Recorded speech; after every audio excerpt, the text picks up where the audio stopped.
Masih bingung bagaimana cara memilih RHK di e-kinerja PMM 2024 ini dengan benar?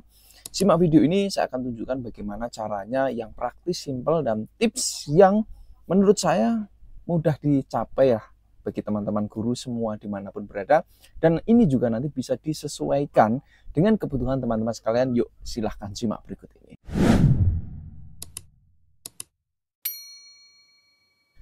Assalamualaikum warahmatullahi wabarakatuh. Halo, saya Ali Zainal kembali di sini mau sharing kepada teman-teman sekalian bagaimana cara memilih RHK dengan benar ya. Nah, langsung saja teman-teman, saya akan tunjukkan di sini.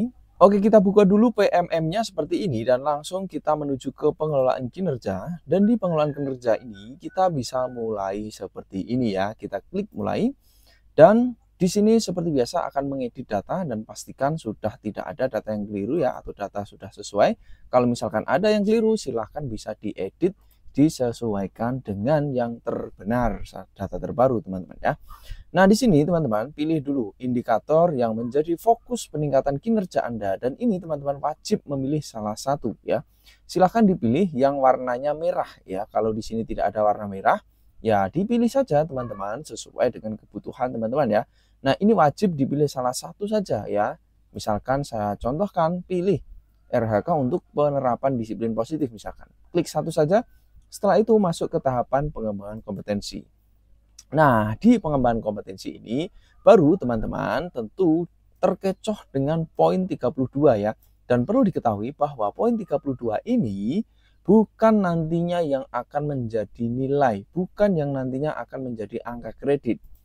Ini sudah saya jelaskan pada video saya yang gambarnya ini. Nah, teman-teman bisa tonton ya nanti ini yang ada di sini, ini ditonton, bisa dicek di channel ini ya, di playlist pengelolaan kinerja guru ada. Silahkan dicek langsung. Saya sudah jelaskan bagaimana korelasi antara pengelolaan kinerja guru dengan nilainya bagaimana, hasilnya bagaimana, angka kreditnya bagaimana. Saya sudah bahas lengkap di situ, silahkan cek saja ya. Nah, kita kembali di sini teman-teman berkaitan dengan pengembangan kompetensi ini atau RHK ya. Jadi teman-teman perlu dipahami dulu. Sebelum teman-teman isi di sini ya RHK ini, teman-teman dipastikan dulu di sini poinnya. Untuk poin-poinnya di sini saya mau sedikit review ya, dan ini langsung resmi dari PMM ya. Dan ini teman-teman ada RHK 1 sampai 18 ya, 1 sampai 18, dan tidak semua teman-teman ini, nanti ini saya share di komen ya. Kalau teman-teman mau linknya ini silahkan komen di bawah dengan mau ya. Sekali lagi silahkan komen di bawah dengan mau, nanti saya kasih linknya ya, begitu. Nah, ini ada yang teman-teman bisa lakukan dan ada yang tidak. Kenapa? Ada beberapa yang teman-teman wajib menjadi bagian dari kontributor PMM ya. Sebagai contoh ini ya, meningkatkan kompetensi melalui peran sebagai penyusun cerita praktik baik. Ini teman-teman harus sudah lolos ya sebagai bagian dari tim ya, atau yang sudah lolos untuk cerita praktik baik begitu ya. Kemudian perangkat ajar juga ini tidak sembarangan, teman-teman harus sudah menjadi kontributor yang lolos validator ya gitu. Kemudian kumpulan konten unggulan juga ini juga tidak sembarangan teman-teman, jadi tidak semuanya.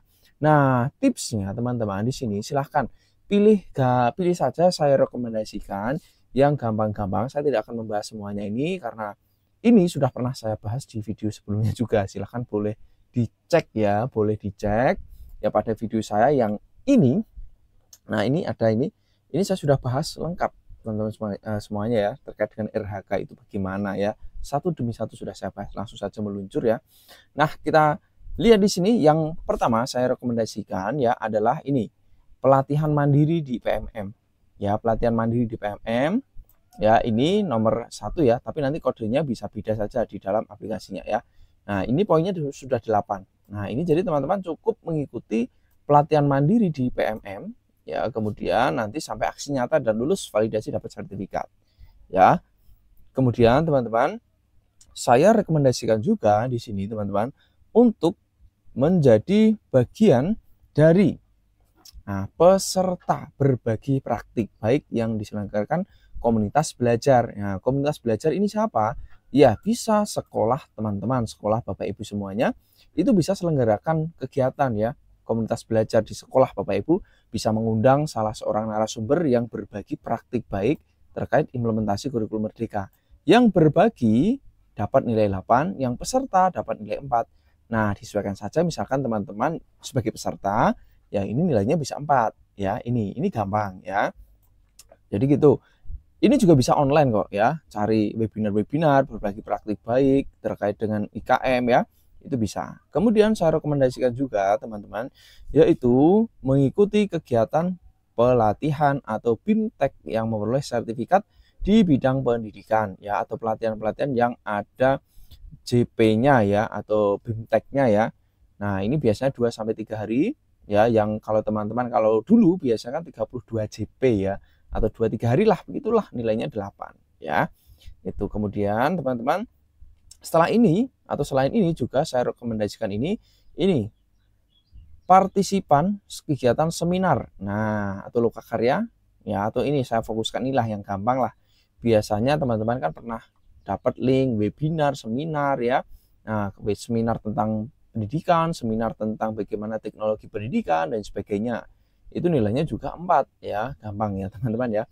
Kemudian yang lain juga kalau terkait dengan beberapa pilihan ini tidak semua ya, ini harus penelaah aksi nyata. Pokoknya yang terkait dengan PMM itu orang tertentu yang sudah lulus lah begitu ya, sudah lulus kurator gitu teman-teman ya.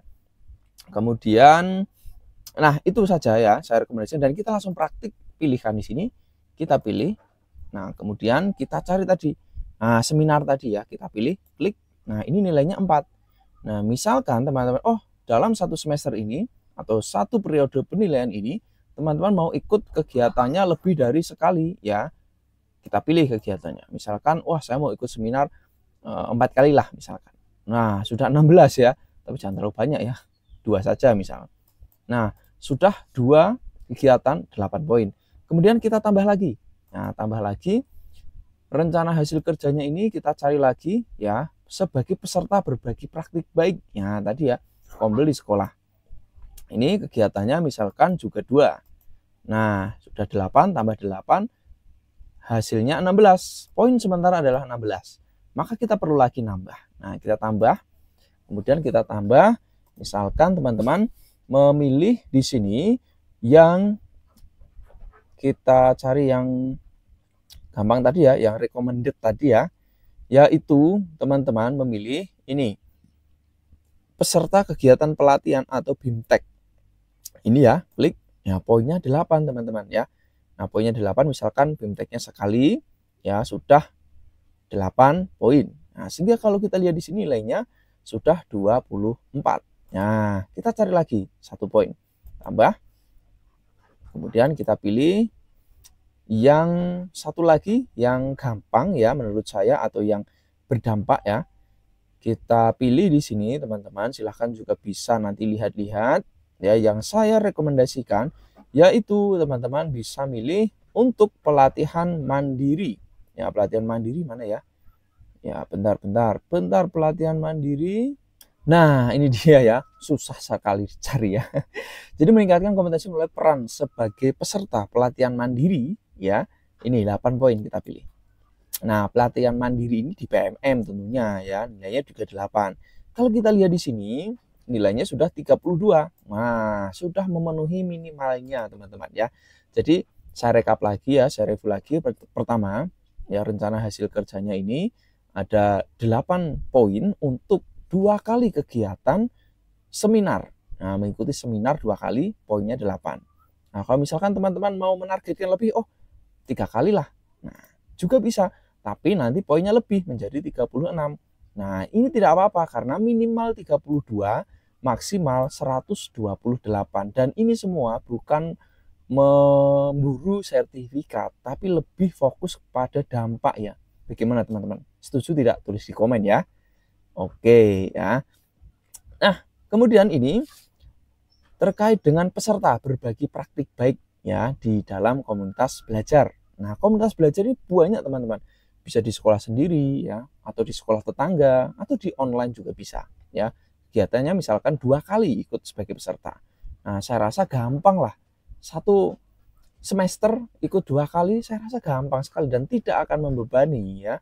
Itu. Kemudian pelatihan BIMTEK ya. Nah, kegiatannya 2 sampai 3 hari, 8 poin. Nah, ini 1 kali saja. Kemudian pelatihan mandiri 1 kali. Nah, kalau kita total di sini sudah 36 atau ini saya kurangi lagi 2 aja ya, biar 32 ya. Dan ini ya sebuah rencana yang nanti teman-teman harus bisa capai sebaiknya ya terkait dengan RHK di periode penilaian semester yang berjalan ini. Bagaimana teman-teman? Sudah ada gambaran? Silahkan pilih sesuai rekomendasi saya bila mana teman-teman mungkin sepakat atau setuju dengan saya. Setuju atau tidak? Boleh juga ditulis di komen kalau setuju teman-teman ya. Itu saja, kalau ada pertanyaan juga boleh silahkan tanyakan di komen. Jangan lupa subscribe di di logo di sini ya. Nah, ini ada logo, silahkan diklik subscribe biar nggak ketinggalan update terbaru. Dan tonton juga video dari saya ini, mudah-mudahan bisa bermanfaat untuk teman-teman sekalian. Sampai jumpa.